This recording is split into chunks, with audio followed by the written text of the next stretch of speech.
Okay, we are on YouTube now. Just a moment. I still also here shows we are on YouTube, but we still need a couple minutes. Okay, we are on YouTube now. Hello, everyone. Welcome to Academy of Astrology UK. I'm Rod Chang, and today with me is Mandy and Marcus. Hello. Okay. Hello. Yeah. So today, as we talked about last time, today we're going to talk about the most important things. Is we're going to talk about the Venus just moved into Virgo yesterday, and this is I think it means something because Venus is kind such Venus has influence on our like a social life and our view of beauty. So how does Venus in Virgo going to has influence on us, Mandy? Well, Venus in Virgo isn't flashy. It isn't extravagant. So in terms of sort of, style, it's a kind of a more modest, sort of more simple style. I mean, but you will find perhaps a few people who have got Venus in Virgo. Virgo is quite modest. It's modest and modesty as well. The word modesty. And if Venus is a little bit about how you show your affection, a Venus in Virgo person, talking about people having it in the natal chart is going to show their affection in practical ways. They're going to show it by being helpful, perhaps by being kind. They can be quite Virgo itself can be quite self-deprecating. A Virgo, someone with Venus in Virgo might turn up in a beautiful outfit that might be just beautifully tailored, and someone might say, well, you look fantastic. Oh, this is just an old thing, let's put it on. Taste, understated. I think because it's an earth sign as well, it's also, you can associate, a Venus in Virgo, when it's in your natal chart, but also when it's in the sky. It's a good time to ground. It's a good time to perhaps connect with the natural world a little bit more. I think you just remind me one thing, and have that feeling about the Venus Virgo because it's my personal experience this week or this couple of days, especially from yesterday. And maybe you all hear about all my friends on Facebook already heard about. I was whining about I don't know how to use Photoshop to edit photo. I couldn't draw a straight line. And I just like when I want to edit because last week I went to Stonehenge, taking lots of beautiful photo, but some of those photos need editing. So when I tried to do it, I couldn't really use the Photoshop to draw the beautiful, perfect lines. Always like a wonky, little bit like a distorted, And I was really frustrated. So, Marcus, how about the traditional view of Venus in Virgo? Because I think that some traditional astrologers say is a 4. What does that mean? Okay. Well, any planet in its fall traditionally was considered to be in a place where it was struggling to express itself. So there was a difference between planets that were in their detriment, which were in their sign opposite from their home. So for Venus, that would be in either of the Mars ruled signs. So Venus's home would be Taurus or Libra, and the Mars ruled signs opposite those would be Scorpio and Aries. So if Venus was in Scorpio and Aries, it'd be said to be in detriment. And Venus in any planet in detriment is still powerful, but kind of being forced to operate in a way opposite to its natural inclination. So it's kind of like the planet can still operate, but it sort of operates in a perverse way that often causes it to undo itself, but it's still powerful. And some examples might be often indicates conditions which don't last very long. So, or I've got Venus in Aries in my 6th house of illness, for example, and that gives me, it's very bad for relationships, but it's very good for, like, for example, I spent a few years working with people living with HIV, which is a sexually transmitted illness. That is a very good way of using that Venus in detriment. So Venus in detriment, any planet in detriment is still powerful, but planets in fall, which is a sign ruled by a planet that is opposite in nature to them, is really, it's kind of like that planet becomes depressed and struggles to express itself. So whereas a planet in detriment can be powerful but operating in a difficult way, a planet in detriment, in fall rather, a planet in fall is kind of depressed. It's really struggling. So if I was to characterize Venus in Virgo, and Venus in Virgo, Virgo is a sign ruled by Mercury. Mercury is uber powerful in Virgo. Mercury loves Virgo. Mercury both rules Virgo and is exalted in Virgo. Now, Venus and Mercury, they're both very useful planets, but they're totally different in their nature. And if you have any knowledge of the Kabbalistic tree of life, you'll know that Venus rules the first Sephirot in the right-hand pillar of mercy, and Mercury rules the first Sephirot in the left-hand pillar of severity. And Mercury symbolizes the principles of analysis and taking things apart and communication, but it's very logical. It's all up in the head. It's all about thinky. And Venus is feely. Venus is about feeling your feelings and expressing your emotions and all of that stuff.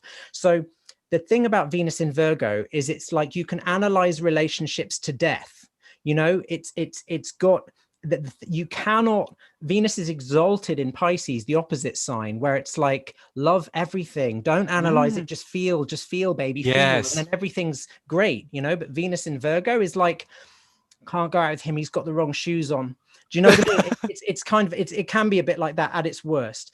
And I think the ways, if I was to, I think I stole this from somebody's books and I can't remember. I think it might have been Kevin Burke. He made this analogy in one of his books, but about how Venus in Virgo is kind of like a ballerina, or I might have made this up, I don't know, but I've either picked it up or made it up, don't know. But it's Venus in Virgo is like a ballerina, a prima ballerina who has had an injury and is being forced to work in a typing pool. Ouch! And, therefore, she's still beautiful. She's still got talent, but she's sort of in a place where she can't express that and doesn't really enjoy it.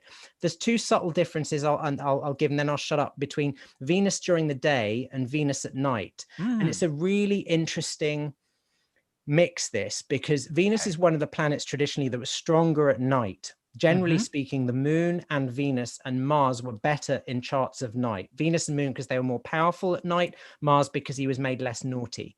But in the daytime, Venus was said to be in triplicity in earth signs. They include Taurus, Capricorn, and Virgo. So what that means is when a planet's in triplicity, it gains allies and supporters.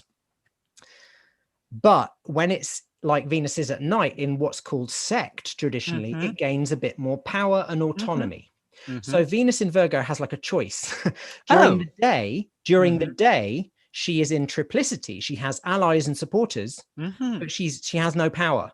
She has no self autonomy, no ability to express herself. At night, she's got no allies and supporters, but greater autonomy. So it's kind of like during the day, she's the secretary who's working at the typing pool, who's really miserable, but has a bunch of friends supporting her, but has no time or ability or energy to go and do her dance or express her art or do anything that she enjoys.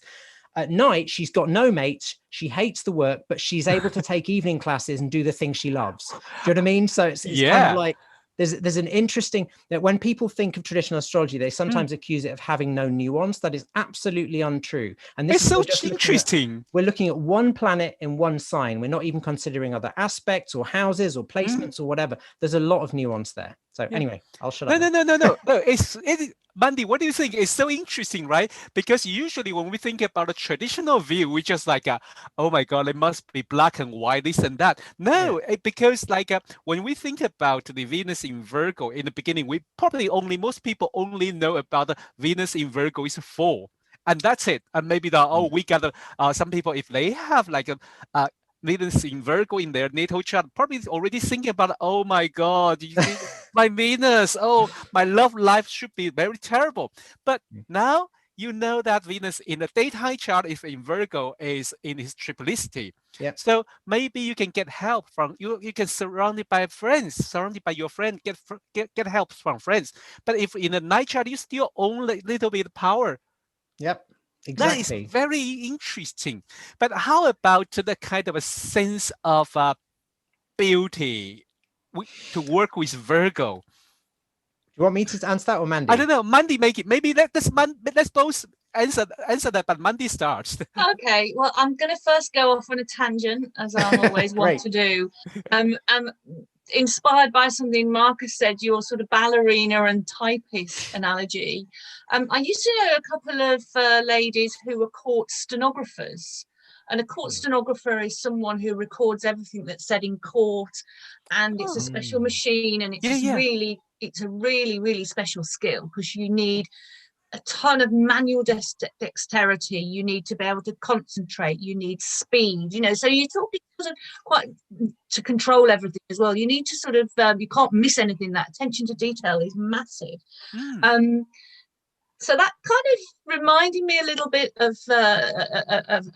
Virgo, for example. Now, these two ladies, and apparently quite a lot of these people that work in this field, are trained classical musicians, because they've been trained to have the manual dexterity, the muscle, the power, the concentration to be able to do the job properly and accurately. So that kind of says a lot about that sort of about that Virgo Pisces axis. And I'm in Pisces now. My second degree progressed son has just gone into Pisces. So forgive me. What was the first question? The one that I didn't answer, please, Rod. Okay. The question I was asking about the sense of beauty, the authentic sense of beauty when Venus move into Virgo. What is that type of a sense of beauty? I think it's the idea of a kind of natural beauty. I think when you've got Venus, I think in any earth signs, such as Venus in Taurus, and we know Venus works very well in Taurus, it's about that natural beauty, isn't it? That sort of appreciation of things that are natural, perhaps simple, but perhaps also intricate and detailed in a sort of simple way. I think that's the kind of thing. Simple, good taste, simple, understated, good taste, I think it sums up sort of a little bit about Venus in Virgo with kind of style and beauty. It's probably not the idea of okay, so sometimes when you see photographs, particularly of women online, that represent the ideal beauty, and you see this is a natural beauty, this particular person looks very naturally beautiful, but you'll know that a lot of work actually has gone into that photograph. It's not quite as it seems. There's a lot of attention to detail to make it look kind of perfect, because there's a bit of perfectionism, isn't there, I think, in Virgo as well. Yes. And it can kind of be a little bit self-deprecating as well, and modest, not only modest, but perhaps lacking in a little bit of confidence. So there might be that confidence of having to look perfect, natural, but also perfect. I quite like what Mandy said. There's a true beauty when Mandy mentioned about when Venus in the Virgo. One is I think the humble. Humble is wonderful beauty, you a little bit like more low key and more like a simple. But another beauty, Mandy mentioned about perfectionism. I think would that drive Venus in Virgo crazy if you want the perfectionism? Marcus, what do you think? Yeah, I think that's interesting. I was gonna.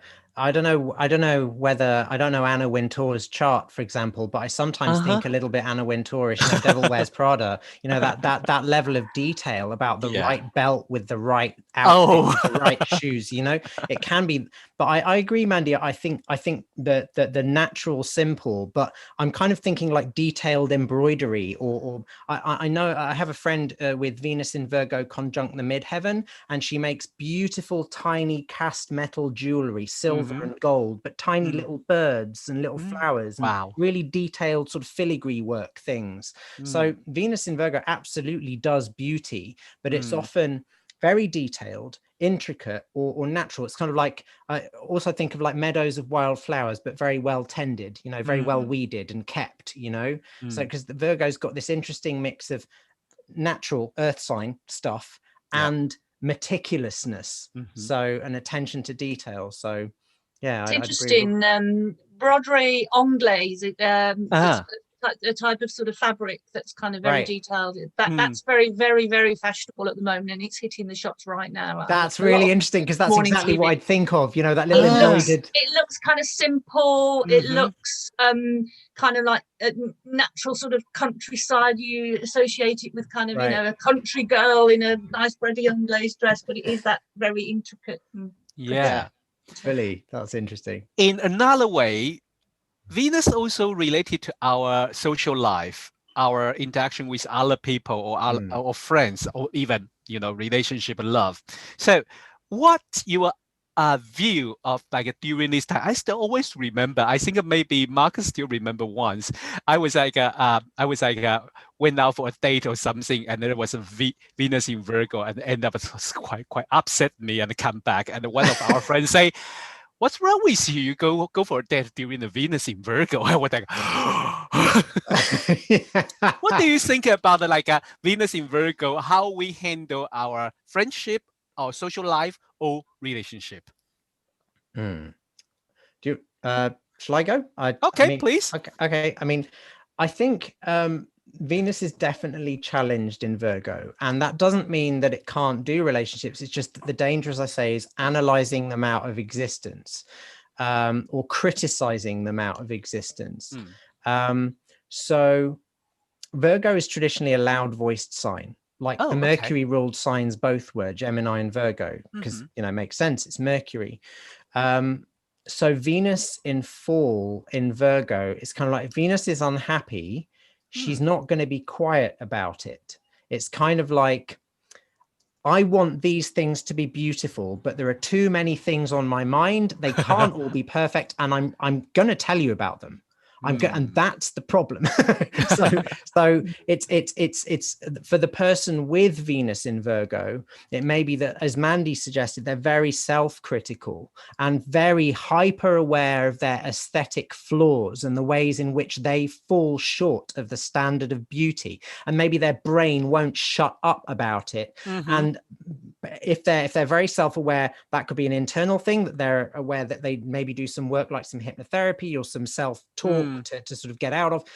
If they're less self-aware, or it's really been hammered into them in some way, then it may leak out in terms of, like I say, not going out with that person because of the shoes they're wearing, or really being critical of other people, you know. So it's not a crippling affliction. It's just something that makes relationships less smooth and is something to work on, I think.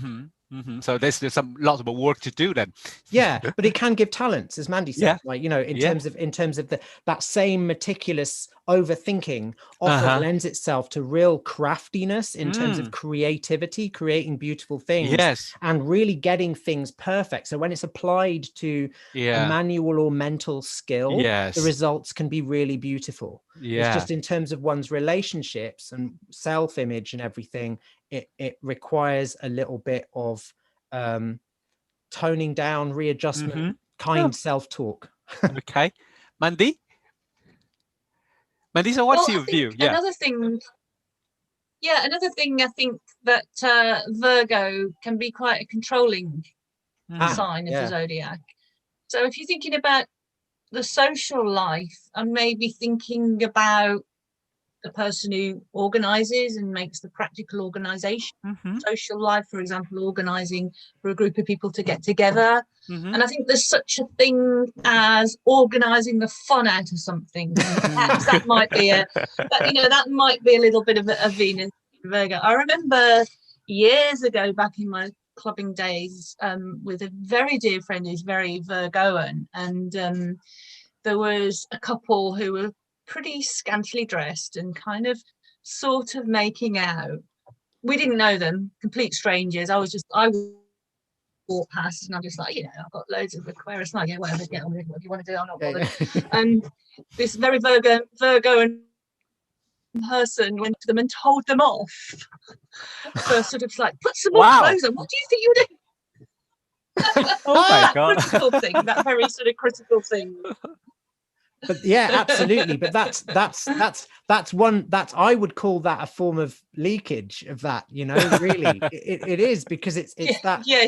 Do you know what I mean? In a sense, that loud inner critic is like, that it's it's sort of, because really it doesn't. Absolutely. I mean, it's just two people doing what they're doing, whatever. I mean, exactly. That is very interesting, especially I mean, we are in England, especially in England. This is the first weekend people can going out to the club is open, and the big lot of social life is like easy to lockdown. So lots of people are planning to go back to clubbing or stay outside a little bit longer. What do you think about this Venus just moving to Virgo, and people going to have their first party ever? It's an interesting one, isn't it? Particularly with that Venus-Jupiter opposition that's just happened with Jupiter, just moved out in Pisces, just still. Yes. I mean, I've got a few thoughts. I don't know what you think about this, Mandy. It's like, but the sort of I can see a lot of people going out with like embroidered face masks and like really like I don't know, maybe glammed up bottles of sanitizer or something. You know what I mean? Like, that could be one level of it, and another level of it could be like the rules kind of getting in the way of the partying a bit, well, you've got to take this test and you've got to sign this form and you've got to queue up here and blah, blah, blah. And it's a bit of a bummer, for a party. Everyone just wants. So, but Venus in Virgo, it's like, no, we've got to follow the procedure. So, yeah, it is what it is. Yeah. Mandy, what do you think? Are you going out tomorrow? Well, I think Venus, pardon? Sorry. I said, are you going out tomorrow? I'm not going out tomorrow. I'm very much staying in tomorrow. I might take a walk in the park. How exciting. But the sun has just gone into Leo. I think that adds a little bit more zing. But I think famously Virgos like to, exactly what Marcus was saying. I've heard other astrologers turn around and say, well, people who are very Virgo and they never leave the house without at least having some kind of first aid type kit in their handbag, that kind of be prepared, and hygiene is a big thing. So, maybe it's a good thing. Maybe it'll make people a little bit more cautious. We can watch this space actually in the UK, because there's a big festival just started today called the Latitude Festival, which is a test event. It's not quite as big as the famous Glastonbury Festival, but it's a similar sort of thing. So that'll be worth following that to see what happens. When actually did Venus go? Is she in Virgo yet? Or? Yeah, already in Virgo. She went to Virgo yesterday 1 o'clock. So now it's a 1 degree Virgo. Right, she's right at the beginning. Okay. Yeah, right in the beginning. Yes. Yeah, so that was a very interesting. Venus just moving to Virgo, and we have a lot of things to talk about, and a little bit very interesting. We talking about the Venus in it's a 4, but how we use it, and does this 4 really going to so really a bad thing? Marcus tell us no, you can still have a friend if you're daytime if your chart is daytime, Venus in Virgo, but in nighttime you still have power, and that is very interesting. But I have to go to another topic because very important. Monday going to give AOA UK a talk next Saturday, and it's a very interesting talk. I mean, please, if you haven't registered, if you haven't enrolled, please go contact us, because I will put the link here, because it's a very interesting topic. Because when I invite Monday to talk about, because we were talking about the outer planet circle. And also, I think the Jupiter-Saturn conjunction is also an ancient technique to make a prediction for the, for the mundane astrology in the ancient time. And then, but Monday bring it to another level. Monday going to talk about the Jupiter-Saturn conjunction with rising of globalism. Monday, give us a little bit idea why and how you related this Jupiter-Saturn conjunction with globalism. Is that because in Aquarius? No, it's actually came from my research. My research starts from sort of the BCE years and goes right the way through to the current day. It's a 10-hour talk. No, it's not really. It's a 90-minute talk. You have all the time. You have all the time. I will let you talk about 10 hours. It's a 90-minute talk. Well, probably just sort of that with a little bit of Q&A at the end. It's on Saturday, the 31st of July, 5 p.m. UK time. Anyway, so I actually started researching the great mutation cycle of Jupiter and Saturn. Jupiter and Saturn was the first mundane cycle, the mundane astrology cycle. It was being used to make world predictions before even the planets to Uranus, Neptune, Pluto were discovered. So it's in some ways it's the most important one.